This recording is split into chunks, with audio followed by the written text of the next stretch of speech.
हाय, आप farm house बनाने की सोच रहे हैं या फिर आपने ऑलरेडी लैंड लेके रखा हुआ है, उस पर आपको कुछ प्रॉब्लम आ रहा है जिसके वजह से आप फार्म हाउस नहीं बना पा रहे हो। या फिर सेकंड केस ऐसी भी होती है जहां पे आपका पर्पस बहुत क्लियर है कि आपको कोई कमर्शियल रिजॉर्ट एक्टिविटी बनानी है या फिर फार्म हाउस के ऊपर कुछ कमर्शियल एक्टिविटी रन करनी है। इसके लिए आपका बहुत clear cut business proposal ready है, बजट रेडी है, कौन से लोकेशन पे लेना है, उस लोकेशन का R&D आपके पास रेडी है, बट फिर भी इतना सब करने के बाद आप उस एरिया में लैंड एक्वायर नहीं कर पाते हो। ऐसा अगर आप चैलेंज ऑलरेडी फेस कर रहे हो तो आज इस वीडियो में मैं आपको 5 ऐसी चीजें बताने वाली हूं अगर आप लैंड एक्विजिशन में या फिर आपके फार्म हाउस कंस्ट्रक्शन में कहां पे स्टक हो सकते हो। और इस वीडियो के एंड में मैं ये बताने जाऊंगी कि ये सब के ऊपर क्या सॉल्यूशन हो सकता है। ओके, तो ये वीडियो को एंड तक जरूर देखिएगा, हमारा चैनल जरूर सब्सक्राइब कीजिएगा। Excellent shelters private limited. Hi, मेरा नाम रेशमा हजीते है, मेरी कंपनी का नाम एक्सीलेंट शेल्टर्स प्राइवेट लिमिटेड है। मैं रियल एस्टेट में लैंड इन्वेस्टमेंट एक्सपर्ट हूँ। पिछले 12 साल में मैंने 1200 से अधिक लोगों का लैंड लेने का सपना पूरा किया है। तो आज बात करते हैं 5 hard facts for buying farm house land. Farm house के लिए जगह लेते वक्त आपको 5 कौन सी हार्ड फैक्ट फेस करनी पड़ती है। सबसे पहली हार्ड फैक्ट वो है कि हम ये समझते हैं कि एग्रीकल्चर लैंड सस्ता मिलता है या फिर फार्म हाउस की जगह सस्ती मिलती है। अगर आपका पर्पस रियली फार्म हाउस बनाना है तो ऑब्वियसली आपकी 4 व्हीलर वहां तक पहुंचनी जरूरी है।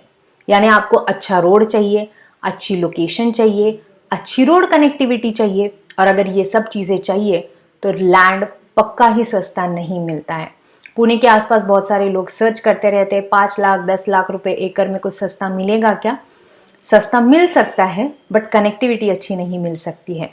तो सबसे पहली फैक्ट ये है, हार्ड फैक्ट है, एग्रीकल्चर लैंड अगर आप फार्म हाउस बनाने के लिए ले रहे हो, अच्छी लोकेशन पे ले रहे हो तो वह सस्ती नहीं आएगी। एक्सेप्टेड।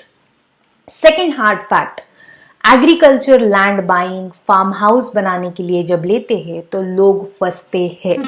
80% ऑफ द लैंड में लोग जो फंसते हैं वो एग्रीकल्चर लैंड में ही, क्योंकि इसमें एक चीज तो ये हो जाती है कि एग्रीकल्चर में बहुत सारे ओनर्स आते हैं।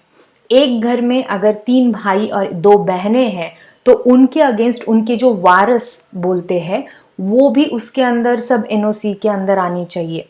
और सम टाइम ये हो जाता है कोई लीगल हेयर अगर वहां पे प्रेजेंट नहीं है, उसने साइन नहीं दी है, तो कल सेल डीड होने के बाद भी वो उठ के आ सकते हैं, कोई भी उसके ऊपर केस डाल सकता है। और अगर केस डाल दी तो आपने भले जगह सेल डीड करके ली हुई है बट वो लिटिगेशन में चली जाती है। सो सेकंड फैक्ट है कि लोग एग्रीकल्चर लैंड लेने में फंसते हैं। Third fact, hard fact, obviously जब आप एग्रीकल्चर लैंड ले रहे हो आपको बहुत अच्छा कनेक्ट है, आपके पास पैसे के लिए ओनर एग्री है, एकदम लीगली क्लियर टाइटल लैंड हो गई है।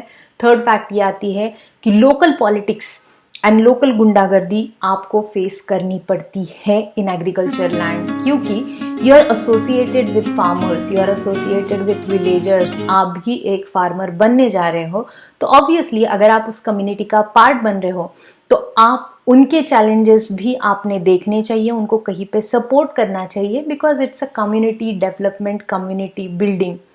बट ऑब्वियस लोकल पॉलिटिक्स का आपके प्रोजेक्ट डेवलपमेंट पे, आपके लैंड एक्विजिशन पे फर्क पड़ता है। और अगर आप सिंगल हैंडेडली खुद ही एक्वायर करने सब जा रहे हो तो आपको मल्टीपल स्टेक होल्डर्स उस एरिया के जो होंगे उनके साथ बैठ के डिस्कशंस करने पड़ते हैं, सब मिटिगेशन निगोशिएशंस करने पड़ते हैं। अगर आप कोई फर्म हो जो एक्वायर करने जा रहे हैं जहां पे लैंड एक्विजिशन सेपरेटली देखा जा रहा है, वहां पे ऑब्वियसली आपके पास मैन पावर रहेगी ये सब करने के लिए। फोर्थ हार्ड फैक्ट, लैंड तो ले लिया बट फार्म हाउस बनाते बनाते 10 साल निकल गए, क्योंकि वो लैंड तक रोड लाना, वो लैंड तक पानी लाना, वो लैंड तक इलेक्ट्रिसिटी लाना ये इजी चीज नहीं है। इसमें से एक भी चीज मिसिंग है तो आप वहां पे फार्म हाउस ऑपरेट नहीं कर सकते, रहने नहीं आ सकते। अगर ऑलरेडी आजू बाजू उस टाइप का इंफ्रास्ट्रक्चर नियर बाय है तो it's very easy to construct, but अगर वैसा कुछ नहीं है तो बहुत बार ये हो जाता है कि एक रोड या एक इलेक्ट्रिसिटी कनेक्शन लाने के चक्कर में 10-10 साल तक कंस्ट्रक्शन ही नहीं हो पाता है, and this is fact. And fifth hard fact, and obviously ये फैक्ट है मार्केट के, एग्रीकल्चर लैंड के अगेंस्ट कोई भी लोन नहीं देती है बैंक। तो आपको एग्रीकल्चर प्लॉट लेने के लिए, फार्म हाउस के लिए प्लस फार्म हाउस बनाने के लिए आपके हाथ में कैश इन हैंड लगता है। अगर आपके हाथ में आज प्लॉट लेने के लिए 40-50 लाख का बजट है, कंस्ट्रक्शन के लिए 20-30 लाख का बजट है, यानी 60-70 लाख का आप अगर बजट पूना के आसपास रख रहे हो खुद के हाथ में, तभी जाके आप एग्रीकल्चर लैंड ले सकते हो। तो ये 5 बेसिक फैक्ट मैंने बताई। इसमें से पहली 4 चीजें जिसके ऊपर मैं अभी सोल्यूशन दे रही हूँ आपको, कि अगर आपको लगता है कि एग्रीकल्चर जगह सस्ती नहीं मिलती है, ये फैक्ट है। बट अगर फिर भी आपको लगता है कि अगर आप ग्रुप बनाते हो या फिर 5-6 लोग एक साथ आके अगर बाय करने के लिए आते हो, तो वहां पे कुछ ना कुछ ऑप्शन है जहां पे आप थोड़ा बहुत निगोसिएशन कर सकते हो। सेकेंड फैक्ट मैंने बताया कि लोग फंसते हैं, लोकल पॉलिटिक्स थर्ड बताया, एंड फोर्थ मैंने बताया डेवलपमेंट। ये तीनों भी चैलेंजेस ओवरकम हो सकते हैं अगर आप farm house gated community buy कर रहे हो तो।